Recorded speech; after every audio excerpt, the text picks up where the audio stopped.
Hello everyone, this is Rena. Welcome to my channel crack infinity maths. आज हम क्या करने वाले हैं?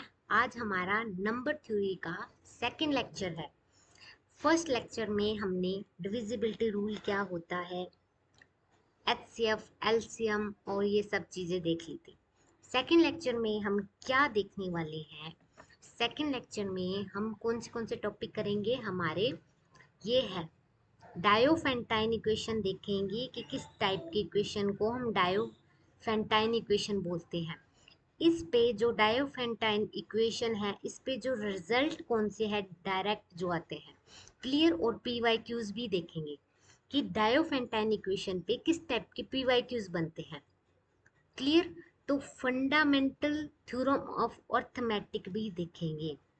ठीक है, ये फंडामेंटल जो थ्योरम है अर्थमेटिक की, ये डायरेक्ट आ जाती है, क्लियर। इसकी इम्पोर्टेंट, इसके बाद इम्पोर्टेंट थ्योरम्स हैं जो इस नंबर थ्योरी में, वो भी देखेंगे, क्लियर। ठीक है, तो हम स्टार्ट करें हमारा लेक्चर। ठीक है, तो सबसे पहले जो आज टॉपिक है हमारा वो है डायोफेंटाइन इक्वेशन, जो किस टाइप की होती है? A X plus B Y type की इज इक्वल टू सी। ये इस इक्वेशन को क्या बोलते हैं? Diophantine equation. डेफिनेशन देख लो इसकी क्या है। एन इक्वेशन इज वन और मोर वेरिएबल, जिस इक्वेशन में दो से, जैसे x भी आ गया और y भी आ गया, तो दो वेरिएबल आ गए, वन और मोर वेरिएबल आ जाए, which is to be solved in integers is called a Diophantine equation. Diophantine equation क्या होती है? वो इक्वेशन जिसमें दो वेरिएबल्स आ जाएं, x हो या y हो, दो वेरिएबल्स आ जाएं, उसको जो सोल्व करते हैं ना, तो उसको क्या कहते हैं? डायाफेंटाइन इक्वेशन बोलते हैं, क्लियर। अभी डायोफेंटाइन इक्वेशन दिखती कैसी है? इस टाइप की, A X plus B Y is equal to C. इस टाइप की जहाँ पे भी इक्वेशन दिखेगी वो किस टाइप, क्या बोलते हैं उसको? Diophantine equation, clear. Where A B, जिसमें ये ए है और बी है, ये और सी है, ये क्या होते हैं? हमारे इंटीजर होते हैं। मतलब जो ए और बी और सी है ये बिलोंग करते हैं, हमारे इंटीजर से आएंगे। और जो ए और बी है ना, दोनों हमारे नॉन जीरो होते हैं, क्लियर। तो डेफिनेशन क्लियर है, डायोफेंटाइन इक्वेशन किस टाइप की होती है। आगे देख लेते हैं, इसके रिजल्ट देख लेते हैं डायोफेंटाइन इक्वेशन के, जो डायरेक्ट आ जाते हैं, क्लियर। तो रिजल्ट क्या है? फर्स्ट रिजल्ट देखो डायोफेंटाइन का क्या कहता है? If A B is equal to one. इसका मतलब क्या है? जीसीडी। मैंने बताया था, जब दो नंबर इसमें हो, इस टाइप में हो, ब्रैकेट में हो, तो ये इसका क्या मतलब है? GCD of A B. जब जीसीडी ए बी का वन हो, देन डायोफेंटाइन इक्वेशन क्या होती है? जो ये डायोफेंटाइन इक्वेशन है, ऑलवेज हैव ए सॉल्यूशन। इस इक्वेशन के पास, डायोफेंटाइन इक्वेशन के पास हमेशा क्या होगा? सॉल्यूशन मिलेगा। कब? जब ए और बी, जो ए है और बी है, इनका जीसीडी क्या हो जाए? वन हो जाए, क्लियर। तो हमेशा क्या मिलेगा? सोल्यूशन मिलेगा। जैसे अगर इक्वेशन डायफेंटाइन इस टाइप की होती है, जैसे 5x plus 7y is equal to C, C मतलब कोई भी 10, ये क्या इक्वेशन है? इसको बोलते हैं डायफेंटाइन इक्वेशन। इस टाइप की इक्वेशन आ जाए तो अब वो बोल रहा है कि 5 और 7 को देखना, इनका जीसीडी क्या है? वन। अगर जीसीडी वन हो जाए ए और बी का, तो डायरेक्ट क्या मिलेगा? हमेशा इसका क्या मिलेगा? सोल्यूशन मिलेगा ही मिलेगा, क्लियर। सेकंड क्या बोलते हैं? सेकंड रिजल्ट क्या है? If A B, A X plus B Y is equal to C, मतलब Diophantine equation has a solution. अगर डायफेंटाइन इक्वेशन के पास सोल्यूशन है, तो इसका मतलब है इफ ए और बी हमेशा डिवाइड करेगा सी को। मतलब क्या हुआ? F x plus 5x plus 7y, ठीक है, इज इक्वल टू 10 है, जैसे, ठीक है, अभी एग्जांपल ली थी। ये हमारी डायफेंटाइन इक्वेशन है। इसके पास सॉल्यूशन कब मिलेगा? चेक करना है। अगर सॉल्यूशन चेक करना है तो आपको क्या सिर्फ चेक करना है? 5 और 7 का जीसीडी देखो, और वो हमेशा सी, ये सी है ना, इसको डिवाइड करना चाहिए। अब 5 और 7 का जीसीडी क्या है? 1, ठीक है, तो वो 10 को डिवाइड कर रहा है, यस। तो ये इसका क्या हो गया, हमें सोल्यूशन मिलेगा ही मिलेगा। क्लियर। फर्स्ट रिजल्ट कहता है कि अगर जीसीडी 1 हो जाए इन दोनों का तो हमेशा सोल्यूशन मिलेगा। सेकंड रिजल्ट कहता है अगर सोल्यूशन आपको मिल रहा है इसका मतलब उन दोनों का जीसीडी सी को डिवाइड कर रहा है। क्लियर। अगर ये ऐसा नहीं होता, ठीक है, जैसे कि 5x plus 6y is equal to 5x, 5 और 10 मान लो, चलो 5 and 10y is equal to 7, ठीक है। तो इन दोनों कैसे चेक करेंगे कि सोल्यूशन है या नहीं, तो 5 और 10 का जीसीडी लेंगे और डिवाइड करेंगे 7 के साथ। अगर डिवाइड होता हुआ तो सोल्यूशन मिलेगा, ठीक है। बट अगर डिवाइड नहीं होता हुआ तो हम डायरेक्ट बोल देंगे सोल्यूशन नहीं मिलेगा, क्योंकि इफ है ना यहाँ पे, दोनों side P implies to Q, Q implies to P, ठीक है। तो 5 और 10 का जीसीडी क्या होता है, मैंने फर्स्ट लेक्चर में जीसीडी अच्छे से बता दिया कैसे निकालते हैं। दो तरीके से निकालते हैं, यूक्लिडियन एल्गोरिथम से भी निकालते हैं और डायरेक्ट भी निकालते हैं। तो 5 और 10 का जीसीडी क्या हो गया, 5 हो गया। 7 को डिवाइड कर रहा है, नहीं कर रहा, इसका मतलब इस इक्वेशन के पास नो सोल्यूशन, कोई सोल्यूशन ही नहीं मिल रहा। ये दोनों रिजल्ट क्लियर हो गए ना अच्छे से, ठीक है। अभी नेक्स्ट चलते हैं। नेक्स्ट चलने से पहले एक क्वेश्चन करो, क्वेश्चन देखो। क्वेश्चन क्या पूछा है, इस टाइप के पीवाईक्यूज आएंगे आपको, ठीक है, नंबर थ्योरी में। साथ साथ में मैं पीवाईक्यूज भी कराते चलूंगी कि आपको क्लियर होता रहे, ठीक है। तो पीवाईक्यू देखो, द लीनियर डायोफेंटाइन इक्वेशन, ये इस टाइप की क्या होती है, डायोफेंटाइन इक्वेशन है, which D is equal to G C D A comma B. मतलब जो जीसीडी को, जीसीडी जो होगा ए कोमा बी, उसको डी मान लिया इन्होंने, ठीक है, डी है। हैज ए सोल्यूशन, उसके पास सोल्यूशन है इन द इंटीजर इफ। अभी अभी रिजल्ट पढ़ के आए हैं, देख लो रिजल्ट क्या कहता था कि आपके पास जीसीडी 1 हो तब डिवाइड करेगा। अगर जीसीडी 1 है तो सोल्यूशन मिलेगा, मतलब ये चीज होगी होगी 1 डिवाइडेड बाई सी हमेशा होता है। अगर सी है, ये सी है और ये चीज हमेशा डिवाइड होगी सी, ठीक है। ये दो रिजल्ट देखेंगे क्या है, दो रिजल्ट अभी अभी पढ़ के आए। देखो क्या बोला, सोल्यूशन तभी मिलेगा इफ, जब डी डिवाइड हो सी को, क्या होता है रिजल्ट, जब ये हमारा जीसीडी, कब सोल्यूशन मिलता है डायोफेंटाइन इक्वेशन का, अभी अभी रिजल्ट देख के आए हैं, कब सोल्यूशन मिलता है, जब ये जीसीडी सी को डिवाइड कर दे, ए और बी का जीसीडी हमेशा सी को डिवाइड कर दे, तब हमें सोल्यूशन मिलता है। और जीसीडी हमें वैल्यू क्या दी हुई है, डी, मतलब डी डिवाइड कर दे हमेशा सी को। क्लियर। और सी हमें क्या दिया हुआ है, या सी क्या दिया हुआ है वैल्यू, ये ए एक्स प्लस बी वाई भी लिख सकते हैं सी को, है ना। तो ये दो चीजें, मतलब डी डिवाइड भी करे सी, ये भी होगा, और क्या है, ये तो नहीं हो सकता, सी डिवाइड नहीं है, डी डिवाइड सी रिजल्ट है। ये देखो, ये डी, ये जी सी डी है, वो डिवाइड सी है, ठीक है। तो ये तो रिजल्ट हो गया। अभी क्या है, डी सी क्या है, डी डिवाइड ए एक्स प्लस बी। ये ए एक्स प्लस बी सी की तो वैल्यू लिखी हुई है, तो सही सी भी होगा। तो मतलब क्या हुआ, सोल्यूशन क्या हुआ हमारा, ए एंड सी, मतलब डी। हमारा ए भी सही है, करेक्ट है, बी नहीं है, सी भी करेक्ट है, इसीलिए बोथ ए एंड सी। ये कहाँ से आया, डायरेक्ट रिजल्ट से आया कि डायोफेंटाइन इक्वेशन का हैज ए सोल्यूशन, सोल्यूशन तभी मिलेगा इफ, जब ये चीज कंडीशन हो। ये पता है हमें रिजल्ट से, तो जी से डी इन्होंने खुद डी दे रखा है ना, तो डी रख दिया इसकी जगह डिवाइडेड बाय सी। तो एक ये होगा, सी की जगह हम A X plus B Y भी तो लिख सकते हैं, तो D divided by B C है और D divided by A X plus B Y, एक ही बात है ना ये तो, ठीक है। तो both A and C correct. Clear हो गया ना। डायरेक्ट रिजल्ट से क्वेश्चन आते हैं, ये बताओ मुझे question P Y Q, Diophantine equation किस टाइप की, ये दे रखी है डायोफेंटाइन, इसमें किस टाइप की होती है डायोफेंटाइन, सबको पता है, A X B Y is equal to C, अभी अभी बताई मैंने, इस टाइप की होती है। ये इस टाइप की है ना, ए की जगह क्या है 5, बी की जगह क्या है 7, सी की जगह क्या है इसमें 10। अब क्या पूछा है, which of one is true. True देखेंगे, 5 और 7, मतलब 5 और 7 का जीसीडी डिवाइड करता है 10 को।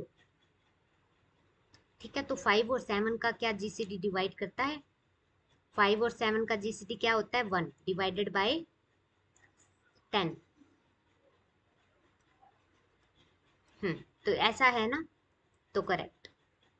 5 और 10 का जीसीडी जो भी है वो डिवाइड करता है 10 को। ऐसा तो नहीं, ये तो है, क्योंकि देखो जो मैंने बताया था, सॉल्यूशन कब एग्जिस्ट करेगा, जब इनका जीसीडी डिवाइड करे सी को। सी ए बी क्या है हमारे पास, 5 और 7 है, तो ये डिवाइड करना चाहिए सी क्या है, 10 को। तो ये इस टाइप का ही होना चाहिए, तो 5 और 7 और डिवाइड करी 10 को, यस।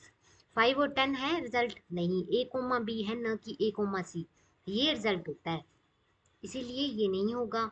7 10 नहीं, 7 तो हमारा बी है, बी कोमा सी, ऐसा कोई रिजल्ट मैंने दिखाया जो सी को डिवाइड, नहीं, यही रिजल्ट सोल्यूशन होता है, तो ये नहीं होगा, नन ऑफ दीज तो हो ही नहीं सकता, ए।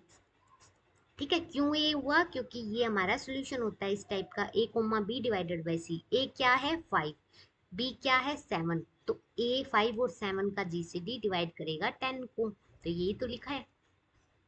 क्लियर, ठीक है, नेक्स्ट चलते हैं। क्वेश्चन डायफेंटाइन के ही करवा रही हूँ मैं कि अच्छे से आपको थ्योरी समझ में आ जाए, किस टाइप के पता भी लग जाएंगे, क्वेश्चन आते हैं। Which one is true for the Diophantine equation has no solution. नो ध्यान में रखना, क्या पूछा है कि कौन सा इनमें से ट्रू है जो सोल्यूशन ना दे हमें। तो चेक करते हैं, सोल्यूशन मिलने के लिए क्या होता था, कैसे चेक करते थे कि जी सी डी हमेशा डिवाइड करे सी को, तो ए ये रहा, ये बी है, तो चेक कर लेते हैं फर्स्ट ए चेक कर लेते हैं पहले। 5 और 10, 5 और 10 का जी सी डी डिवाइड कर रहा है 25 को, 5 और 10 का जी सी डी 5 होता है, 25 को डिवाइड करता है, यस, ए तो करेक्ट है। हमें नो सोल्यूशन चाहिए, तो इसका सोल्यूशन मिल रहा है हमें, डिवाइड कर रहा है, तो ये नहीं होगा, है ना, नो पूछा है। बी देख लो, मतलब क्या देखेंगे, 8 और 12 का जीसीडी क्या 5 को डिवाइड कर रहा है, 8 और 12 का जीसीडी क्या होता है, मैंने जीसीडी बताया था आपको कैसे चेक करने होते हैं।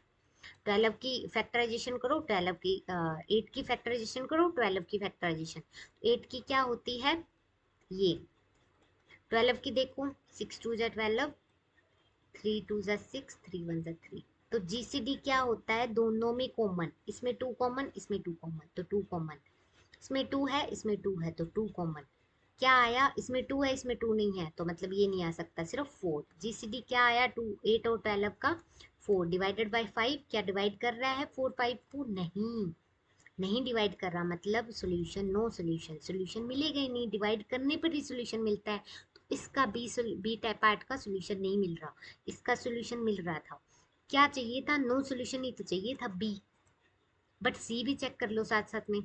सी 6 और 12 का डिवाइड कर रहा है 96 को, 6 और 12 का जीसीडी क्या होता है 6, 96 को डिवाइड कर रहा है, यस, तो यस सोल्यूशन तो मिल रहा है इसका, हमें नो सोल्यूशन चाहिए था, ये भी नहीं होगा। डी क्या है, 3 और 7 का क्या जीसीडी 10 को डिवाइड कर रहा है, 3 और 7 का जीसीडी क्या होता है 1, तो 1 डिवाइड करता है 10 को, यस, तो यस सोल्यूशन मिल रहा है। किसका, देखो ए का सोल्यूशन मिल रहा है, बी का नहीं मिल रहा, सी का भी मिल रहा है और डी का, सिर्फ बी का सोल्यूशन नहीं मिल रहा, तो यही तो पूछा है जिसका नहीं सोल्यूशन मिलता, मतलब क्या हुआ, D option. Clear, line equation हमने अच्छे से देख ली। अब हम नेक्स्ट टॉपिक पे चलते हैं, वो है हमारा प्राइम नंबर। प्राइम नंबर क्या होता है वो हम देख लेते हैं। क्लियर, तो if natural number p greater than 1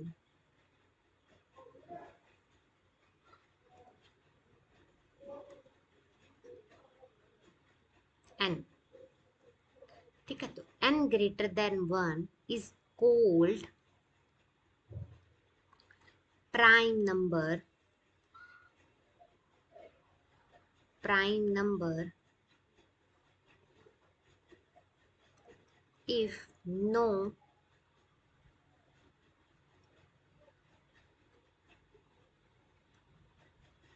natural number, no natural number exist other than 1 and itself divided। क्या मतलब हुआ कि प्राइम नंबर उनको बोला जाता है जब नेचुरल नंबर, कोई भी नेचुरल नंबर एग्जिस्ट ही ना करे, उसको कोई उस नंबर को 1 डिवाइड करे या खुद डिवाइड करे। जैसे कि 5 है, अभी 5 देखो, या 1 से डिवाइड होता है, 1 उसको डिवाइड करता है, या 5 को खुद 5 डिवाइड करता है। इसके अलावा 5 को कोई और नंबर डिवाइड करता है नहीं। तो 5 हमारा क्या है? Prime number. प्राइम नंबर किनको बोलते हैं? जो या 1 से डिवाइड हो या अपने आप से डिवाइड हो पाए, वो क्या होते हैं? हमारे प्राइम नंबर। ठीक है। और आपको पता होना चाहिए देयर आर 25 प्राइम नंबर्स मिलते हैं हमें 1 to 100 तक। 1 to 100 तक आप ढूंढोगे ना तो आपके पास कितने प्राइम नंबर मिल जाएंगे? 25 प्राइम नंबर होते हैं 1 to 100 तक। ये क्वेश्चन कई बार पूछ लेते हैं कि 1 to 100 कितने प्राइम नंबर है। क्लियर। और जो प्राइम नंबर नहीं हो पाते वो क्या होते हैं? हमारे कंपोजिट नंबर। कंपोजिट नंबर क्या होते हैं? जो if one if at least one number divided, मतलब एक नंबर से ज्यादा, एक नंबर तो डिवाइड करे कोई नेचुरल नंबर। ठीक है। जैसे कि अगर 12 है तो वो एक नंबर तो डिवाइड करे, 12 को 6 कर रहा है ना।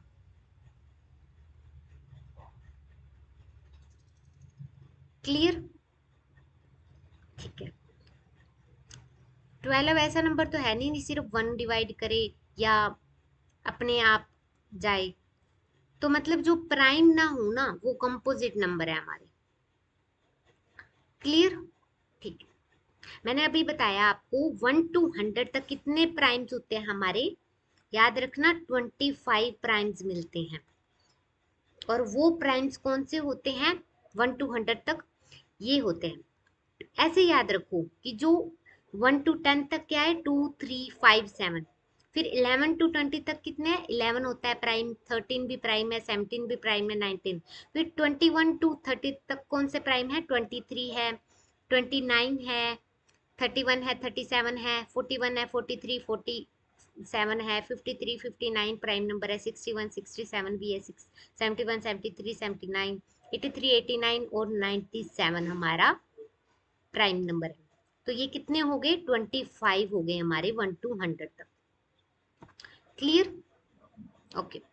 चेक कैसे करते हैं प्राइम नंबर्स को? कैसे चेक किया जाता है प्राइम नंबर्स को? ठीक है। तो ये हम देखते हैं। ठीक है। कैसे चेक करना होता है? जैसे 19 है, अब 19 कैसे चेक करेंगे कि ये प्राइम है या नहीं? तो 19 को कैसे चेक करेंगे प्राइम है या नहीं? कोई भी कितना भी बड़ा नंबर हो, 100 तक तो आपको पता होने चाहिए, मैं तो ये मानती हूँ। बाद में आप चेक करने का तरीका देख लो। 19 आ गया जैसे, ठीक है, तो 19 को अगर प्राइम है या नहीं कैसे चेक करेंगे? इनके स्क्वायर देखो कि 19 किन के स्क्वायर के बीच में आता है। 4 की स्क्वायर क्या होता है? 16 होता है। 5 की स्क्वायर क्या होता है? 25। तो 16 और 25 के बिटवीन आता है ना। क्लियर। तो जो बड़ा 19 से बड़ा जो स्क्वायर है ना 25 है, 19 के बाद 25 स्क्वायर है, तो 5 उठा लो, उस 5 को उठा लो। 5 से जो छोटे छोटे प्राइम है उनको लिख दो। 5 से छोटे कौन सा है? 2 है, 3 है, बस ये दो ही है जो 5 से छोटे छोटे हैं। तो उन दोनों को देख लो कि 19 से वो डिवाइड हो रहा है या नहीं। तो अगर नहीं हो रहा, दो भी नहीं डिवाइड होता 19 को, 3 भी डिवाइड नहीं हो रहा, तो वो हमारा क्या होता है? वो नंबर हमारा प्राइम होता है। ठीक है। जैसे कि एक और एग्जांपल देखो, ये और देखो एक बार। 137 प्राइम है या नहीं चेक करते हैं। क्या करोगे, 137 का स्क्वायर किन के बीच में आता है, 11 का स्क्वायर आता है 121 और 12 का होता है 144। तो 121 और 144 के सेंटर में बिटवीन आता है ना ये, ठीक है, ये पता चल गया। उसके बाद क्या है, उससे बड़ा नंबर स्क्वायर देखें, 11 तो 121 137 से कम है, ज्यादा वाला देखना है तो ज्यादा वाला 12 है। तो 12 क्या है, उससे 12 से लेस देन देखो प्राइम कौन से है, 2 है, 3 है, 5 है, 7 है, ठीक है, 11 है ना, क्लियर। तो ठीक है, इतने हैं। तो अभी देखो ये 137 को डिवाइड कर रहे हैं या नहीं कर रहे, अगर नहीं कर रहा कोई भी नंबर इनमें से तो ये हमारा क्या हो जाएगा, प्राइम हो जाएगा। 2 हो रहा है डिवाइड, नहीं हो रहा। 3 है, नहीं डिवाइड हो रहा। 5 हो रहा है, नहीं हो रहा। 7 हो रहा है, नहीं हो रहा। 7 टू ज़ा 14, नहीं हो रहा। 7 भी हो नहीं। 11 हो रहा है, 11 वन ज़ा फिर 27, नहीं हो रहा। ठीक है, तो ये सारे नंबर 12 से छोटे छोटे प्राइम नंबर लिखने हैं। 12 से छोटा क्या है, 2 प्राइम है, 3 प्राइम है, 5 प्राइम है, 7 प्राइम है, 11 तक है प्राइम। तो ये सभी क्या है, डिवाइड नहीं हो रहे 137 को, मतलब क्या हो गया, 137 इज प्राइम। अगर कोई भी नंबर ऐसा ना मिले प्राइम जो डिवाइड नहीं हो रहा 12 से छोटे छोटे, तो वो प्राइम होता है हमारा नंबर। अब 241 देख लो, 241 किन किन के बीच में आता है ये सोचो। 15 का स्क्वायर क्या है, 225। 16 का स्क्वायर क्या आता है, 256। तो मतलब 225 से बड़ा है 241, तो हम 16 देखेंगे। अब 16 से लेस प्राइम लिख लो, 2, 3, 5, 7, 11, 13। हाँ, इतने है ना, बस इन ये डिवाइड हो रहे हैं, कर रहे हैं 241 को या नहीं। एक भी प्राइम अगर इन इसको डिवाइड कर जाए तो मतलब ये हमारा प्राइम नहीं है। अगर डिवाइड ना हो एक भी प्राइम, 2 डिवाइड नहीं करता, 3 भी नहीं करता, 5 भी नहीं करता, 7 भी नहीं करता, 11 भी नहीं करता, 13 भी नहीं करता, तो मतलब 241 हमारा क्या है, प्राइम नंबर है। अगेन देखो, चेक करने का सिर्फ 2 मेथड है। जो भी नंबर होगा हमारा, उसका स्क्वायर देखो किसके बीच में आ रहा है, तो उस बड़ा स्क्वायर देखना है। उस स्क्वायर जो भी होगा उससे छोटे प्राइम नंबर सभी लिख लो, सभी प्राइम नंबर देख लो, और वो उस नंबर को डिवाइड कर रहा है या नहीं कर रहा सभी प्राइम। अगर नहीं डिवाइड कर रहे, ठीक है, तो वो हमारा क्या हो जाएगा, यस प्राइम हो जाएगा, अदरवाइज नहीं होगा, नहीं होगा। Clear, okay. आज के लिए हम इतना ही करते हैं। हमारे प्राइम नंबर हमने देख लिए अच्छे से कि प्राइम नंबर क्या होता है, और हमने क्या देखा, डायाफेंटाइन इक्वेशन हमने अच्छे से देख ली कि डायाफेंटाइन इक्वेशन हमारी क्या होती है। उस पे पी वाई क्यूज कैसे आते हैं वो भी देख लिया, और प्राइम नंबर भी देख लिया हमने अच्छे से। प्राइम नंबर को चेक कैसे करते हैं वो भी अच्छे से देख लिया। Clear, okay. आज के लिए इतना ही। Thank you. एंड आपको अच्छा लगा है तो सब्सक्राइब एंड लाइक कर सकते हो, और कमेंट में अगर कोई डाउट है तो वो लिख सकते हो आप। Clear, okay.